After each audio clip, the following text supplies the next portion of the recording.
우리 양옆에 좀 인사할까요? 우리 잘 오셨습니다 하고 인사하겠습니다.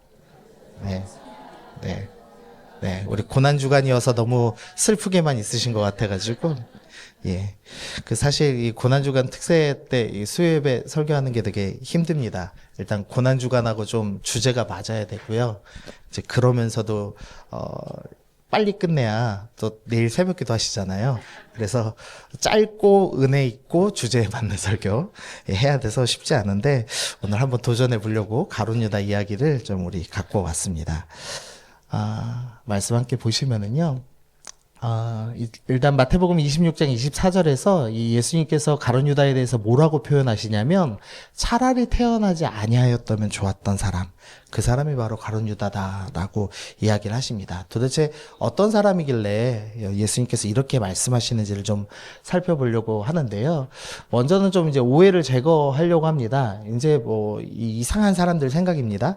이 가룟 유다가 예수님을 판 이유가 뭐냐? 이제 나름의 이제 가룟 유다의 변호를 하는 사람들이 있어요. 그래서 어떤 사람들은 가룟 유다는 로마에게서 유대가 독립하는 것을 꿈꿔서 예수님께서 로마에게서 독립하는 기적을 일으켜 주시길 원했는데 예수님이 그런 일을 안 하시니까 이제 화가 나서 판 이제 나름의 그 혁명가고 독립운동가다 뭐 이렇게 이제 평가하시는 분도 있고요. 또 이제 어떤 아주 이제 희한한 분들은 예수님이 팔려야 예수님이 돌아가시는데 누가 팔겠냐? 제일 신앙 좋은 내가 팔아야 되겠다. 이게 참 저희가 볼 때 우습지만 이 자유주의 신학자들 되게 심도 있게 받아들이는 내용이기도 합니다. 그러나 사실 성경은 명확하게 얘기하죠. 이 사람은 도둑이다라고 이야기를 하죠. 그래서 이 사람이 단순히 무슨 큰 계획이 있었기 때문에 예수님을 배반하거나 악한 일을 한 것은 아니다라고 성경은 이야기를 하고 있습니다. 또 이제 이 가룟 유다가요, 사실 예언이 된 인물입니다. 이 시편 41편 말씀을 제가 좀 넣어놨는데 중간에 보시면 내가 신뢰하여 내 떡을 나눠 먹던 나의 가까운 친구도 나를 대적하여 그의 발꿈치를 들었나이다 라고 시편에서 이제 예언이 되어 있습니다. 그리고 예수님께서 이 요한복음에 대해서 시편 41편이 지금 가룟 유다를 통해서 예언이 성취됐다 이제 이렇게 말씀하시죠. 또 이제 베드로도 시편 109편 8편을 인용하면서 그의 연수를 짧게 하시며 그의 직분을 타인이 빼앗게 하시며라는 이 시편의 말씀이 바로 가룟 유다에 대한 예언이었다라고 하면서 이제 사도행전 2장 설교를 합니다. 그래서 이렇게 우리가 가룟 유다는 하나님께서 미리 예정하신 악인이어서 자신의 의도와는 상관없이 예정되어서 할 수 없이 악을 행한 거다. 그래서 가룟 유다는 좀 불쌍하다. 뭐 이런 이제 잘못된 생각을 하기도 합니다. 또 이제 한 잘못된 생각은 뭐냐면 유다에게서 사탄이 들어갔다라는 표현이 있죠. 그래서 가룟 유다는 너무 착한 제자인데 마귀 때문에 그 일을 한 거다라고 하는 이제 생각을 하기도 합니다. 그래서 이제 예정됐기 때문에 마귀 때문에 가룟 유다의 운명이 마치 결정됐다 이렇게 생각을 하기도 합니다. 그러나 사실 물론 하나님께서 모든 것을 예정하시죠. 그러나 여러분 예정된 뜻이 무엇인지 아시나요? 아무도 모르시죠. 그래서 앞날을 모른 채 내 의지를 들여서 행동하시고 선택하시잖아요. 그래서 가룟 유다는 자기가 옳다고 믿는 자기의 생각에 자기 마음에 합한 것을 선택해서 악을 행하여 가는 삶을 살았습니다. 그래서 스스로 멸망의 길을 갔던 사람이라고 이해하시면 제일 좋을 것 같습니다. 가룟 유다는 일단 이제 정보가 몇 개 없긴 한데요. 이제 시몬의 아들이다라는 표현이 딱 하나 이제 등장을 합니다. 아버지 이름이 시몬인데요. 이 시몬이라는 이름은 이 유대가 로마에게 먹히기 직전에 잠깐 100년간 독립을 했습니다. 그걸 이제 마카비 왕조라고 부르는데요. 이때 당시에 이제 셀루코스 왕조라는 이제 악한 왕조가 있어서 이 제우스를 섬기는 일을 예루살렘 성전에서 감행하죠. 부정한 동물인 돼지를 제물로 바치는 일을 이 악한 왕조가 했습니다. 그러자 이제 제사장들이 성전을 더럽힌 것에 대해서 이제 화가 나서 마따리아라고 부르는 이 사람이 이제 주도해서 이제 독립운동을 시작합니다. 근데 그 마따디아의 셋째 아들이 유다 마카비라는 별명을 갖고 있어서 마카비 왕조라고 부르는데, 그때 당시 이제 그 마따디아라는 개혁을 주도했던 사람의 막내 아들 이름이 시몬이었습니다. 그래서 이 시몬이라는 이름은 헬라식 이름이기도 하고, 그리고 이제 독립을 주도했고, 그래서 왕이 되고 동시에 대제사장이 된 인물이어서 세상에서도 성공하고 신앙도 좋은 사람의 대표자가 이제 시몬이라는 이름이었습니다. 그래서 베드로의 원래 이름이 뭐죠? 예, 시몬이죠. 그래서 시몬이라는 이름이 제자 중에서 둘이나 있죠. 그래서 그만큼 이렇게 좋은 이름이었습니다. 그래서 아마도 이 유다의 아버지 시몬, 그러니까 시몬의 아버지, 그러니까 유다의 할아버지가 야, 너도 시몬처럼 성공했으면 좋겠다. 아마 이런 식으로 아마 이름을 지어주셨던 것 같아요. 그리고 이제 아버지 시몬도 아들의 이름을 지어주면서 아, 그러면 우리 아들은 뭐라고 짓지? 아, 너는 이 개혁을 성공한 유다처럼 또 유다 지파의 유다, 찬양받기에 합당한 찬송하리로다 하면서 나오는 그 유다 지파, 성공하고 승리했던 그 지파의 이름을 따서 야, 내 아들도 성공했으면 좋겠다. 아마 이런 의도를 갖고 좀 짓지 않았을까 싶습니다. 어쨌든 이름이 둘 다 꽤 괜찮습니다. 저는 이름 좋은 사람 보면 참 부러워요. 제 이름이 좀 그렇잖아요. 예, 제 이름 뭐 이제 암 걸렸다 막 이렇게 놀리는데, 그래서 제가 저희 딸 이름은 평범하고 이쁜 이름 지어줬거든요. 서연이라고. 예, 저희 집사람 이름은 은정입니다. 은정. 이은정의 딸 이서연. 좀 시몬하고 유다랑 비슷하죠. 다 이쁘고 좋은 이름으로 지었는데요. 어쨌든 이제 이름 잘 짓고 사랑받고 자랐던 것 같습니다. 그리고 두 번째 정보는 가룟 출신이다라는 겁니다. 이 가룟이라는 지명은 여호수아서 15장에 나오는데, 15장에 유다 지파가 이제 기업을 나누죠. 그러면서 25절 보니까 그리욤이라는 지명이 나옵니다. 여기가 이제 유다의 고향인 가룟입니다. 여기는 이제 헤브론에서 남쪽으로 한 16km 떨어진 곳입니다. 그러니까 헤브론에서 한 3, 4시간만 걸으면 갈 수 있는 가까운 곳입니다. 헤브론은 누가 차지했냐면, 누가 차지했죠? 기억나시나요? 갈렙이 차지한 땅이죠. 그러니까 유다 지파에서도 가장 리더, 가장 핵심된 사람, 가장 신앙 좋은 사람이 차지한 유다 지파의 땅 중에 가장 핵심입니다. 그 근처에서 살고 있었습니다. 그러면서 역사가 쭉 지나오면서 북이스라엘도 멸망하고 여러 어려움은 있었지만, 어쨌든 유다 지파와 그 주변 지역은 그래도 신앙을 잘 지키면서 살았던 곳이죠. 그러니까 아마도 이 유다는 아마 신앙을 아마 잘 지키는 지역에서 살았을 것으로 좀 추정할 수 있습니다. 요한복음에 보니까요, 이 요한복음 7장에 빨간 글씨만 보시면 갈릴리에서는 선지자가 나지 못한다라는 말을 대놓고 하고요. 또 사도행전 2장에 보니까 이 설교하는 이 사도들을 보면서 이 말하는 사람들이 다 갈릴리 사람 아니냐, 그러면서 이 갈릴리 사람들이 이렇게 방언으로 외국말로 설교를 하다니 하면서 깜짝 놀라는 스토리가 나옵니다. 당시 사람들이 갈릴리 사람 하면은 엄청 무시했습니다. 그러니까 무식한 사람이고 쓸모없는 사람이다, 이렇게까지 생각을 한 거죠. 그런데 이 12지파 사람들 중에서 이 12명의 제자가 있죠. 근데 11명이 어디 출신이죠? 갈릴리 출신입니다. 그리고 딱 한 명만 멀쩡하고 좋은 지역, 유다 지역의 제자인데, 그게 누구냐면 가룟 유다인 겁니다. 그러니까 가룟 유다가 집안이 꽤 괜찮았을 겁니다. 그래서 일정 수준의 이상의 이제 교육, 그러니까 단순히 공부만 받은 게 아니라 또 신앙교육도 제대로 받았을 가능성이 매우 높습니다. 그래서 이제 12제자가 뽑혔을 때 가룟 유다가 재정 담당에 뽑히는 거죠. 보통 교회에서 제일 신앙 좋고 제일 정직하고 제일 괜찮은 사람이 재정을 맡잖아요. 그래서 저희도 신효우 목사님이 지금 재정 맡거든요. 네, 우리 목사님들 중에서 제일 괜찮아서 맡기는 거거든요. 그러니까 이게 재정 맡았다라는 것은 가룟 유다가 어느 사람인지를 알 수 있는 거죠. 그러니까 모든 사람이 인정할 만한 사람이다. 예? 왜? 아, 가룟 유다라고요? 아닙니다. 가룟 유다 아닙니다. 네, 또 오해하시면 안 되는데. 네, 신효 목사님은 가룟 유다 아니고 진짜 신실합니다. 네. 네. 어쨌든 이 가룟 유다가 그래서 꽤 괜찮은 사람입니다. 얼마나 괜찮은 사람이냐면 사도행전 1장에서 가룟 유다가 죽은 뒤에 12사도 중에 빈 자리를 이제 뽑죠. 근데 그때 제자의 기준이 나오는데요. 요한의 세례로부터 우리 가운데서 올라가신 날까지, 그러니까 예수님의 사역의 시작부터 끝까지 함께한 사람을 12사도에 포함시킵니다. 그럼 가룟 유다는 어떤 사람이냐? 예수님의 사역 시작부터 끝까지를 함께했던 사람이었다라고 설명하는 겁니다. 그러니까 가룟 유다는 말씀도 다 들었고 기적도 다 경험한 그런 사람이라고 할 수가 있죠. 그래서 원래대로라면 가룟 유다가 만약 배반하지 않고 예수님을 잘 따랐다면 이런 평가 받았을 겁니다. 계시록 21장에서 하나님 나라를 묘사하죠. 그때 뭐라고 하냐면 12기초석이 있는데 그 위에는 어린 양의 12사도들의 12이름이 있다. 사도는 얼마나 중요한 사람이냐면 하나님 나라의 기초석이 된다라고 할 만한 사람입니다. 그리고 에베소서에서도 너희는 사도들과 선지자들의 터 위에 세우심을 입었다. 교회는 선지자와 사도들의 터 위에 세워졌다라고 할 만큼 사도는 매우 중요한 존재고 그 사도의 자격이 충분했던 사람이 가룟 유다고 그 중에서도 제일 교육 잘 받고 제일 집안 괜찮고 제일 학벌도 괜찮고 그래서 신뢰받아서 재정까지 맡은 사람, 그 사람이 바로 가룟 유다다라고 이제 성경이 설명을 하고 있는 겁니다. 그런데 이제 가룟 유다가 타락했습니다.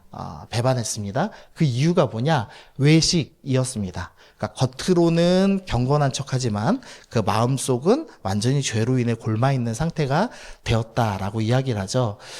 여기서 외식이라는 원어가 휘포크리테스라는 이제 헬라어인데 이 연극 배우를 가리키던 말입니다. 그러니까 이 그리스 연극 배우들이 가면을 썼답니다. 그래서 겉으로는 가면 쓰고 웃고 있는 것처럼 보이는데 실제 속은 다르다. 그래서 겉과 속이 다른 사람, 그래서 외식하는 사람, 위선자, 이것을 이제 가리키는 용어가 이 외식이라는 단어인데 가룟 유다가 바로 이런 외식을 행한 사람이었다라고 이제 설명을 하고 있는 거죠.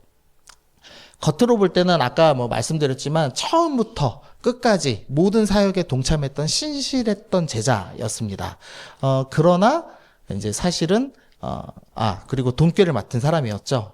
그래서 이 향유를 부은 마리아를 향해서 뭐라고 얘기하냐면 야, 그 향유 300데나리온인데 예수님 발에 왜 붓냐, 가난한 자들에게 줘야지라고 하면서 이렇게 정의롭고 합리적인 이야기를 하는 꽤나 똑똑해 보이는 제자처럼 보였습니다. 그게 이제 가면을 쓴 거였죠. 유다의 가면이었죠. 그러나 이제 유다의 실제 모습은 이제 뭐냐면 예수님을 파는 사람이었습니다. 근데 이 가룟 유다가 얼마나 연기를 잘했냐면 예수님께서 이제 13장에서 최후의 만찬하시죠. 그때 너희 중 하나가 나를 팔리라 라고 말씀하십니다. 그러시면서 26절에 예수께서 대답하시되 내가 떡 한 조각을 적셔다 주는 사람이 그니라. 내가 떡을 소스에 찍어서 꿀을 찍어서 주는 사람이 바로 날 팔 거야 라고 얘기하시면서 한 조각을 찍어서 가룟 유다에게 주셨습니다. 곧 한 조각을 적셔서 가롯 시몬의 아들 유다에게 주셨습니다. 그럼 이거 이제 명확히 뭐라고 하는 거죠? 가룟 유다 얘가 날 팔 거야 라고 얘기하는 겁니다.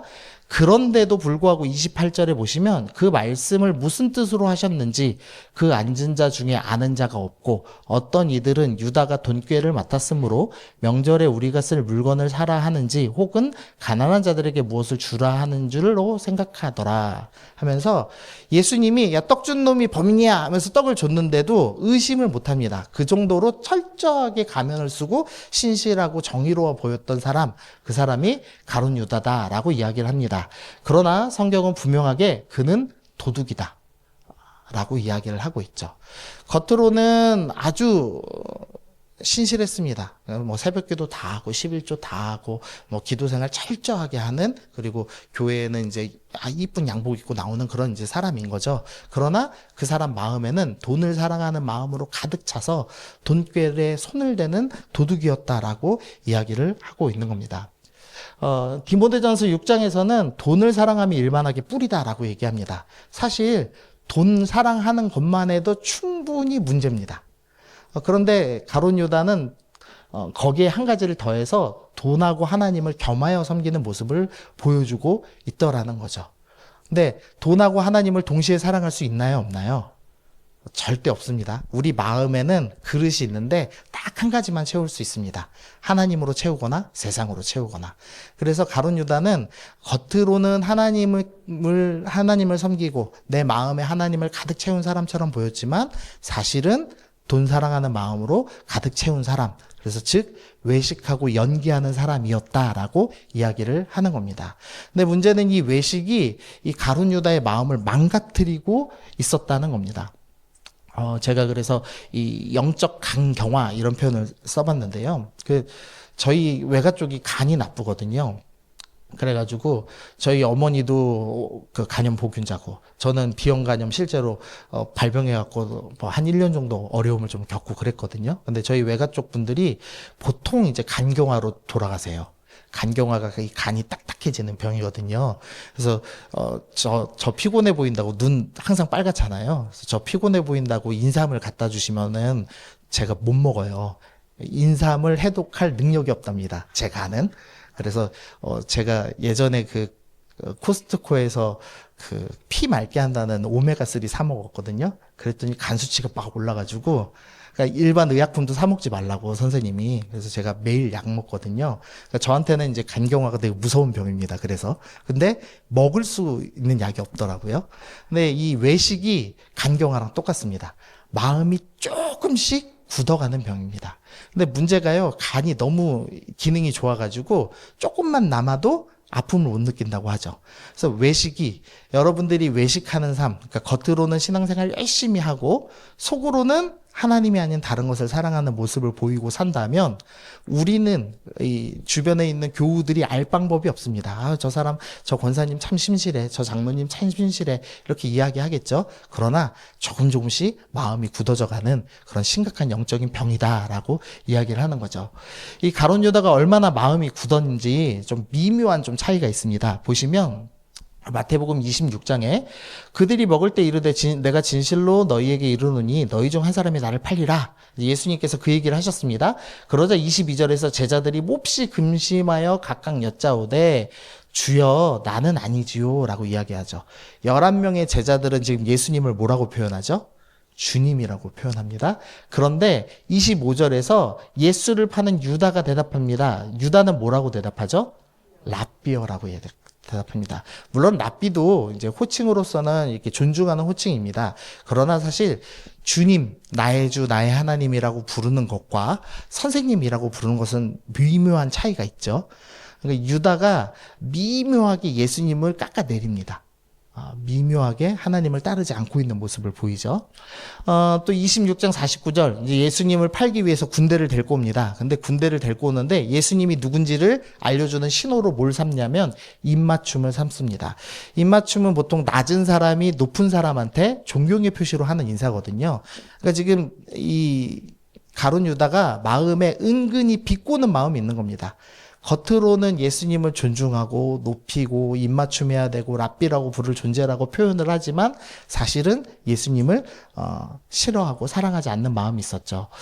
그래서 예수님을 은 30에 팔았습니다. 출애굽기 21장에 보면은 소가 만일 남종이나 여종을 받으면 이게 뿔로 들이받았습니다. 그래서 이제 종이 다쳤습니다. 그러면은 소 임자는 종의 몸값으로 은 33개를 줍니다. 예수님을 왜 은 30에 팔았느냐? 예수님은 종밖에 안 된다라고 폄하하고 싶어서입니다. 그러니까 가룟 유다가 겉으로는 누구보다 신실한 사람이었지만 사실은 은근히 예수님을 계속 깎아내리고 있는 거죠. 랍비라고 부를 때마다 은근히 예수님은 당신은 뭐 주님 정도는 안 돼. 이제 수준으로 계속 깎아내리는 거죠. 입맞춤 하면서도 깎아내리고 있었던 거죠. 그러다가 결국에는 이제 예수님을 팔아넘기는 지경에 이르렀습니다. 우리가 날마다 사실은 이제 예수님 앞에 나오고 매일 기도하시고 매일 예배를 드리시죠. 그런데 예수님을 향한 존경이 없는 경배로 나가시는 분들이 있습니다. 형식적인 예배를 드리는 거죠. 예배는 드리는데 예수님 사랑하는 마음으로 드리는 거 아니고 그냥 그저 해야 될 일이니까 예배를 드리는 겁니다. 그런 존경 없는 경배, 형식적인 예배. 그런 외식하면서 드리는 예배, 그게 우리의 마음을 망가뜨리고 있다는 거죠. 그래서 날마다 경건한 척 외식을 행하고 몸은 예수님 앞에 나온 것처럼 보이지만 실제 마음은 예수님을 향한 경배가 아니라 주님이 뭐 해주시면 좋고 안 해주시면 말고 나는 형식으로 나아갑니다. 이런 식의 이제 잘못된 태도를 하더라는 거죠. 마가복음 4장입니다. 이제 길가 비유가 나오죠. 거기에 보니까 길가는 뭐냐? 사탄이 즉시 와서 그들에게 뿌려진 말씀을 빼앗는 것이다. 마음이 단단히 굳으면 어떻게 되냐? 길처럼 단단해집니다. 그러면 말씀이 뿌려지면 말씀이 심겨지나요? 안 심겨지나요? 안 심겨집니다. 그리고 사탄이 와서 빼앗습니다. 그러니까 가룟 유다는 사탄이 뺏어 먹은 게 아니라 날마다 마음을 외식으로 인해서 단단하게 만들어서 매일 예수님을 앞에 두고도 형식적인 예배와 형식적인 존경으로 일관하면서 결국은 마음이 완전히 굳어서 말씀이 들어가지 않는 상태가 되었기 때문에 사탄의 유혹에 넘어가는 사람이 되었다라고 이야기를 하고 있는 겁니다. 우리 안에 이런 사람이 꽤 많습니다. 생각보다. 예수님께서 12제자 뽑을 때 가룟 유다가 이런 영적인 상태가 있다는 것을 아셨을까요? 모르셨을까요? 아셨겠죠. 예수님이 모르실 리가 없죠. 그런데 왜 뽑으셨을까? 교회에는 항상 이런 사람이 있다는 겁니다. 교회에는 항상 겉으로는 너무 신실해서 이 사람만큼 잘 믿는 사람이 없다 할 만한 사람이 있습니다. 그러나 그 마음은 완전히 썩어서 그래서 돈을 사랑하고 자기만 사랑하고 예수님을 종처럼 여기는 그런 악한 마음을 가진 자, 외식하는 사람이 늘 교회 안에 숨어 있다. 이것을 우리 가운데 가르쳐주고 계시는 거죠.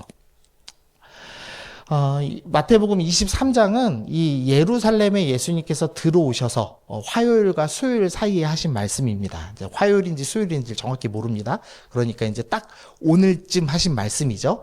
근데 그 핵심 스토리가 뭐냐? 계속 화 있을진저 외식하는 서기관들과 바리새인들이요 하면서 계속 외식하는 자들이 화 있을 것이다. 심판받을 것이다. 라는 경고를 계속 하십니다. 13절에도 화 있을진저, 15절에도 화 있을진저, 23절에도 화 있을진저, 25절에도 화 있을진저, 27절에도 화 있을진저. 지금 안 써놨지만 30절에도 화 있을진저 하면서 계속 외식하는 자는 심판당한다. 그러니 돌아와야 된다라는 것을 이 마지막 화요일, 수요일 예수님 십자가 달리기 직전에 이 말씀을 하고 계시는 겁니다.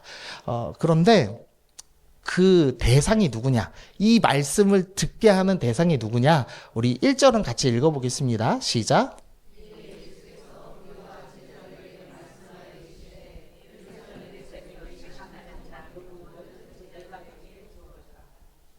네. 밑에까지 읽으셨네요. 네. 지금 이 화 있을진저 외식하는 서기관들과 바리새인들아 라고 하면서 이 책망의 말씀을 누구에게 하시는 거냐면 바리새인들에게 하시는 게 아닙니다. 누구에게 하시죠? 무리들과 제자들에게 하십니다. 요 제자 중에서 지금 외식하는 자가 누구죠? 가룟 유다죠. 예수님께서 가룟 유다를 향해서 마지막으로 경고의 말씀을 하고 계시는 스토리를 우리가 살펴볼 수가 있습니다. 그래서 한 책에 보니까 이렇게 이제 한 목사님이 김병삼 목사님이 적어 놓으셨더라고요. 매일 묵상한다고 큐티지를 가슴에 끼고 다니는 사람을 조심하십시오. 커다란 성경을 누구나 다 볼 수 있도록 옆구리에 끼고 다니는 사람을 조심하십시오. 늘 기도한다고 신령한 척하는 사람을 조심하십시오. 이제 이렇게 이야기하셨더라고요. 제가 청년 사역하면서 제일 경계하는 사람이 있습니다. 누구냐면 연애하고 얼마 안 돼서 둘이 같이 아침에 묵상한다는 아이들이 있어요. 그 아이들이 제일 위험합니다. 솔직히 말하면 사고를 친 상태고요. 그리고 임신하는 아이들이 많습니다. 그런 경우. 실제입니다. 농담 아닙니다. 진심으로. 자신의 큰 죄를 덮기 위해서 외식을 행하죠, 우리가. 그래서 자꾸 우리 마음에 외식하는 마음으로 내버려 두면 죽습니다. 가룟 유다와 같은 마음으로 살아가게 됩니다. 예수님과 가장 가까이 있지만 그거 아무 소용 없습니다. 말씀을 다 튕겨내기 때문이죠. 그래서 제가 이렇게 정리해봤는데요. 위선은 하나님께 가장 가까운 척하지만 실상은 하나님께 멀어지는 나그네의 삶과 같다라고 정의 내렸는데요. 그 가인이 이제 동생 아벨을 죽였습니다. 그리고서 무슨 벌을 받냐면 유리하는 벌을 받습니다. 떠돌아다니는 벌을 받았습니다. 이 가룟 유다가 지금 죽었습니다. 죽고 나서 그 은 30 가지고 이 대제사장 무리들이 나그네의 묘지를 사죠. 나그네는 떠돌아다니는 사람들이죠. 그래서 이 외식하는 자들의 삶의 결말이 뭐냐? 하나님께로 가장 멀어진 삶이다라는 것을 우리 가운데 보여주십니다. 그래서 우리는 외식하고 싸워야 합니다. 예수님께서 계속 외식하는 자들과 싸우셨어요. 그러면서 우리한테 뭐라고 경고하시냐면 너희는 너희 앞에 나팔을 불지 말아라. 은밀하게 해라 라고 계속 말씀하십니다. 금식할 때는 슬픈 기색도 보이지 말아라 라고 얘기하십니다. 우리 가운데 자꾸 드러내고 자랑하고 싶은 마음이 있습니다. 겉을 좀 꾸며서 나의 속에 냄새나는 것을 가리고 싶은 욕망이 늘 있죠. 우리가 화장을 하잖아요. 화장은 이뻐 보이려고 하는 게 아니고 잡티를 가리려고 하시잖아요. 맞죠? 모든 여성들은 죽기 직전까지 화장을 하잖아요.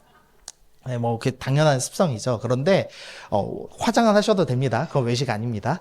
그러나 영적으로는 하시면 된다, 안 된다?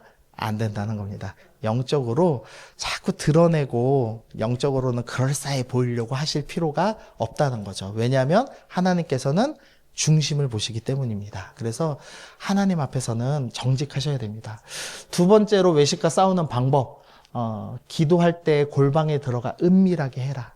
기도하지 말아라 아닙니다. 은밀하게 하라는 겁니다. 드러내면서, 그러니까 하나님께도 나아가고 사람에게도 나아가는 욕심을 채우는 것은 잘못된 방법이고, 은밀하게 주님 앞에 머물러라. 즉 개인의 경건을 회복해라 라고 말씀합니다. 외식하는 자들이요, 잘 보면은 경건 생활이 망가져 있습니다. 개인 기도 생활 전혀 하지 않고요, 삶 속에서 말씀을 묵상하지 않죠. 그러니까 기도하고 묵상하면서 마음이 단단해진 경우는 드물죠. 그러니까 없죠. 그럴 일은 없죠. 그래서 여러분 삶 가운데 내가 꽤 괜찮은 직분을 갖고 있고, 심지어 내가 수요예배 올 정도의 열정이 있다고 평가받지만 나는 개인기도 전혀 안 해. 나는 사실 말씀도 잘 안 읽어. 난 묵상도 안 해. 그럼 뭐죠? 외식을 시작하고 있을 가능성이 대단히 높습니다. 간경화가 시작되신 겁니다. 위험합니다. 가룟 유다의 길을 행하고 계시는 겁니다. 어떻게 해야 됩니까? 즉시 돌이키기로 결단해야 한다는 거죠. 외식하는 자의 또 하나의 특징, 남의 눈에 남의 눈에 티를 보죠. 그러면서 자기 눈에 있는 들보를 보지 못합니다. 그래서 자꾸 남을 봅니다. 그래서 정죄하고 나는 이만큼 잘 믿는데 라고, 나는 남보다는 좀 나은데 라고 자꾸 생각합니다. 근데 그게 아니고 내 내면을 보는 연습을 해야 됩니다. 그래서 신앙생활을 바르게 하시는 분들은 여러분이 지금 싸우고 있는 죄가 뭡니까? 라고 물어볼 때 답을 하실 수 있어야 합니다. 여러분은 뭐랑 싸우고 계시나요, 지금? 네. 통장에 돈 100만 원 넣으시려고 지금 열심히 돈 벌고 계시나요? 아니면 우리 아들하고 내전하고 계시나요? 그런 거 말고 내면에 내가 정말 주님 앞에 나아갈 때마다 마음에 찔리는 그 뭔가의 죄악, 그것과 싸우려고 눈물을 흘리며 싸우고 있는지를 확인해야 됩니다. 내 내면을 먼저 바라봐야 합니다. 마지막입니다. 신앙생활 대 자전거 타기, 그 국민일보의 겨자씨라는 글에 나오는 건데요. 신앙생활이 쉽나요? 자전거 타는 게 쉽나요? 자전거 타는 게 훨씬 쉽죠. 신앙생활 참 어렵죠. 근데 그 목사님이 이렇게 쓰셨더라고요. 저는 자전거 타기가 더 어렵다고 생각해요. 자전거는 페달을 계속 밟지 않으면 넘어지거든요. 대번에 티가 나요. 그런데 신앙생활은 열심히 하지 않아도 별로 티가 나지 않아요. 그런 점에서 자전거 타기가 훨씬 어려운 것 아닐까요? 라고 이제 이야기를 하시더라고요. 신앙생활은 외식 좀 해도 티 안 납니다. 제가 어젯밤에 부부싸움을 만약 했다면, 안 했습니다. 피곤해서 지금 부부싸움 못해요. 특세 기간이라서. 근데 부부싸움을 했더라도 제가 오늘 이렇게 싱글벙글 웃으면서 설교를 할 수 있을까요? 없을까요? 할 수 있습니다. 얼마든지 외식할 수 있습니다. 그러나 그게 좋은 것은 아니죠. 저는 이게 좋아하는 기억나는 일화 중에 하나가 오카는 목사님 아시죠? 오카는 목사님 저도 참 좋아하고 존경하는데, 오카는 목사님이 하루는 수요일 오후쯤에 부목사한테 전화를 하셨답니다. 그래서 나 부부싸움에서 지금 설교 못해, 네가 해, 이러고 끊었대요. 저는 그거 참 기억에 남는 거거든요. 오카는 목사님 정도 되는 그런 이름의 밸류를 갖고 있으면 사실은 이렇게 그런 말 하기 어렵죠. 내가 그 사랑의 교회 10만 성도의 담임 목사인데 어떻게 그런 말 함부로 해요. 근데 솔직하신 거죠. 외식하지 않는 거죠. 그래서 오카노 목사님 영성에는 외식하지 않는 마음이 있었구나라는 생각을 좀 합니다. 그래서 야, 내가 다른 건 못 쫓아해도 외식은 안 해야 되겠다. 이제 이 생각을 해봅니다. 우리가 오늘 좀 고난 주간인데 어려운 뭐 여러 가지 이제 십자가 여러 가지 묵상하실 텐데 딱 하나만 하셨으면 좋겠습니다. 적어도 나는 외식은 안 하겠다. 내 마음이 간경화로 넘어가도록 나는 내버려 두지 않겠다. 그러면서 해야 될 일, 날마다 자전거 타듯이 페달을 좀 밟아보자. 매일의 경건에 힘쓰면서 영적인 병에 걸리지 않고 믿음으로 나아가야 되겠다. 오늘 그렇게 좀 결단하시면서 나아가시면 좋겠습니다.